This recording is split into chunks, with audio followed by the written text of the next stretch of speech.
ക്ലിനിക്കിൽ വരുമ്പോഴേ പല ആളുകളും പറയും ഇയാൾക്ക് എന്നോട് സ്നേഹമില്ല, അല്ലെങ്കിൽ ഇവൾക്ക് എന്നോട് സ്നേഹമില്ല, എനിക്കത് ഫീൽ ചെയ്യുന്നില്ല. അപ്പോൾ നേരെ ഓപ്പോസിറ്റ് ഇരിക്കുന്ന ആളുകൾ പറയും, അവർ ചെയ്യുന്ന ഒരുപാട് കടമകൾ, കർത്തവ്യങ്ങൾ പറയും. ഞാൻ അത് വാങ്ങിച്ചു കൊടുക്കുന്നു, ഇത് വാങ്ങിച്ചു കൊടുക്കുന്നു, ഞാൻ അവിടെ യാത്ര കൊണ്ടുപോകുന്നു, അല്ലെങ്കിൽ ഫിലിമിന് കൊണ്ടുപോകുന്നു, പിക്നിക്കിന് പോകുന്നു, ഇങ്ങനെ ഒരുപാട് കാരണങ്ങൾ അവർ സ്നേഹമുണ്ടെന്ന് കാണിക്കാൻ അവർ പറയും. പക്ഷേ എവിടെയാണ് ഇതിൻ്റെ മിസ്സിങ് വരുന്നത്?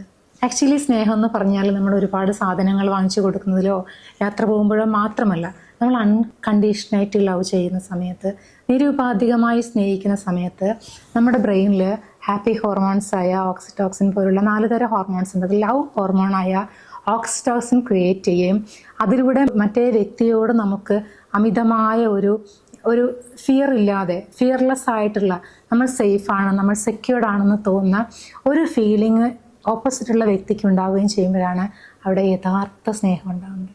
ഒന്ന് ആലോചിച്ച് നോക്കൂ, നിങ്ങളുടെ സ്നേഹം ഇങ്ങനെയാണോ എന്ന്.